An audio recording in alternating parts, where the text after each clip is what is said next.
اللہ ذوالجلال جن کو اپنا ایمان، اپنی محبت نصیب فرماتے ہیں تو پھر کیسا کیسے ان پہ انعامات بھی کرتے ہیں۔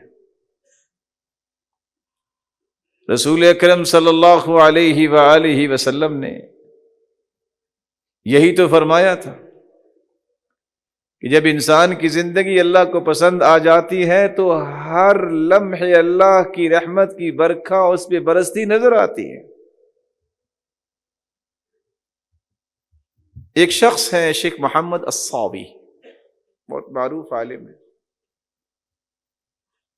کہتے ہیں میں ایک رات سفر سے واپس آیا،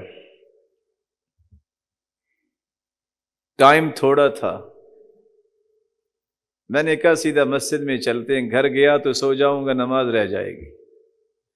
کاش آج کل کے خطباء اور واعظین کو بھی یہی خیال رہے کہ کہیں میری نماز نہ رہ جائے۔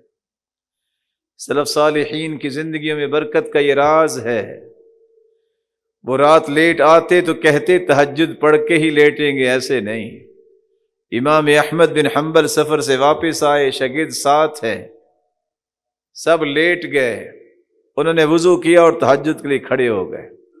کہا آپ بھی سو جائیں؟ کہا مجھے تعجب ہے کہ آپ لوگ حدیث پڑھتے اور پھر بھی تہجد نہیں پڑھتے۔ جس کا تعلق حدیث سے ہے پھر بھی وہ تہجد نہیں پڑھتا، انہ لرجل سوء، یہ تو برا آدمی ہے۔ شیخ محمد صاوی بیان کرتے ہیں، کئی کتابوں کے مصنف، میں جب مسجد میں گیا تو ایک شخص کو دیکھا کہ اس وقت سجدے میں پڑا روئی جا رہا ہے، اور کیا کہہ رہا ہے؟ یا ربی خلاص، یا ربی خلاص، انا تعبت، اے اللہ میں تھک گیا ہوں، بس اب نہیں میں کچھ کر سکتا۔ اللہ اکبر، یا ربی معلیش غیرک، اللہ میں کسی اور کے پاس نہیں جا سکتا، بس تجھے ہی کہنا ہے۔ میرے رب کو یہ الفاظ کتنے پسند آ رہے ہوں گے، اور آخر میں کہہ رہا ہے یا رب فین روح، اللہ میں کدھر جاؤں، تو میرا رب ہے۔ کہتی ہے میں تھکا ہوا تو تھا، لیکن میں یہ آوازیں سن کے ٹھٹر سا گیا کہ یہ کیا معاملہ ہے۔ اس بندے کی اس آہ و بکا کو دیکھا، میں نے سوچا کہ یہ بندہ گنہگار نہیں ہے، یہ ضرور کوئی اور مسئلہ ہے۔ میں نے اس کے کندھے پہ ہاتھ رکھا، میں نے کہا یا عمی، چچا خیر ہے نا؟ اللہ اکبر، اس نے دیکھا، کہا تم کیسے، تم نے مجھے دیکھ لیا؟ مسئلہ یہ ہے کہ میری بیوی کا آپریشن ہے صبح، اور ڈاکٹرز کا کہنا ہے کہ 15,400 جنے، یہ مصری نقدی ہے جیسے ہمارا پیسہ ہے، جب تک جمع نہیں کرواؤ گے اس وقت تک آپریٹ نہیں ہوگا، اور میرے پاس اس وقت ایک بھی جنے نہیں۔ شیخ محمد صاوی بیان کرتے ہیں میں نے وضو کیا، 2 رکعتیں پڑھی، ستون کے ساتھ ٹیک لگائی، اور پتہ ہی نہیں چلا میں سو گیا۔ مؤذن نے آ کے مجھے اٹھایا، اذان ہوئی صبح کی، میں نے وضو کیا، جب آیا تو اس نے کہا نماز تم نے پڑھانی، میں نے کہا نہیں میں تھکا ہوا ہوں، کہا خواہ چھوٹی سورت پڑھاؤ تم نہیں پڑھانی۔ کہتے ہیں میں نماز سے فارغ ہوا، ابھی میں نے پیچھے مڑ کے دیکھا تو کیا دیکھتا ہوں، تیسری صف سے ایک شخص اٹھا اور آتے ہی مجھے چمٹ گیا، سلام کیا، کہا میں نے آپ کی آواز سنی تو نماز پڑھنے آیا ہوں، مجھے آج پتہ چلا کہ تم یہاں آئے ہوئے ہو، لیکن میں آپ سے ایک ضروری بات پوچھنا چاہتا ہوں۔ کہا کیا بات؟ کہا میں رات کا پریشان ہوں، میرے پاس 15,400 جنے جو ہے وہ زکوٰۃ پڑی ہے، میں فوراً کسی کو دینا چاہتا ہوں۔ لا الہ الا اللہ، نہ اس کو پتا ہے نہ اس کو پتا ہے، اس بندے نے سجدے میں پڑھ کے جو رقم بولی ہے۔ تو شیخ محمد ساوی کہتے ہیں میں مسکرانے لگ گیا اور ساتھ ہی میں رونے لگ گیا۔ وہ پریشان ہو گیا کہ میں نے کیا کہہ دیا، میں نے تو اتنا کہا کہ میرے پاس اتنی رقم ہے اور میں فوراً کسی کو دینا چاہتا ہوں۔ تو شیخ محمد ساوی کہتے ہیں میں نے فوراً اس کو بلایا، ادھر آؤ، یہ ہے شخص، اس کو فوراً دے دو۔ کتنے مانگے؟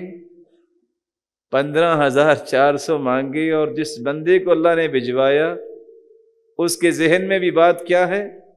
وہی رقم آ کے پیش کرتا ہے۔ اللہ سے امید باندھنے والا جو ہے کبھی محروم نہیں ہوتا۔ اللہ سے امیدیں باندھا کرو، اس سے امید نہ توڑا کرو۔ اور میرے بھائی، کسی شخص کے پاس، چودھری کے پاس کچھ چلا جائے تو وہ خالی ہاتھ نہیں موڑتا۔ کسی ڈیرے پہ چلے جاؤ تو وہ اپنی عزت بچاتے ہوئے بھی کچھ دے دیتا ہے۔ تو جو پوری کائنات کے رب کے ساتھ امید جوڑ لے وہ محروم کیسے ہوگا؟ رسول اللہ صلی اللہ علیہ وآلہ وسلم نے اس لیے صحابہ کرام کو یہ بات سمجھائی تھی۔ سلسلہ صحیحہ کی روایت ہے 3338، مر رجل ممن كان قبلكم بجمجمہ، ایک شخص ایک کھوپڑی کے پاس سے گزرا، فنظر الیہا، اس کھوپڑی کو دیکھتا ہے، فحدث نفسه بشیء، اپنے دل میں کوئی بات کرتا ہے، ثم قال، پھر کہتا ہے، یا رب انت انت وانا انا، یا اللہ تو ہی ہے اور میں ہی ہوں، انت العواد بالمغفرہ وانا العواد بالذنوب، یا اللہ تو ہمیشہ معاف کرتا ہے، میں ہمیشہ گناہ کرتا ہوں۔ وخر للہ ساجدا، اور اللہ ذو الجلال کے سامنے سجدے میں چلا گیا، گر گیا۔ فقیل له ارفع رأسک، اللہ ذو الجلال کی طرف سے آواز آئی، ارفع رأسک، سر اٹھاؤ، فأنت العواد بالذنوب وأنا العواد بالمغفرہ، مان گئے ہو نا کہ تو معاف کرنے والا ہے، امید باندھ لی ہے نا، اور میں تو گناہ ہی کرنے والا ہوں۔ سر اٹھاؤ، جتنے گناہ کر چکے ہو جاؤ معاف کر دیے۔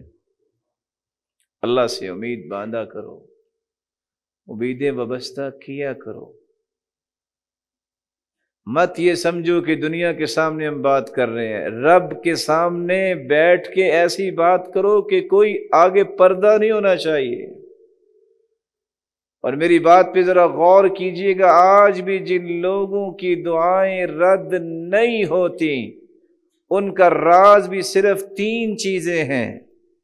پہلی چیز، ادعوا اللہ وانتم موقنون بالاجابہ، اللہ سے دعا اس حالت میں کرو، اس یقین کے ساتھ یہ رد نہیں ہوگی، اللہ رد نہیں کریں گے۔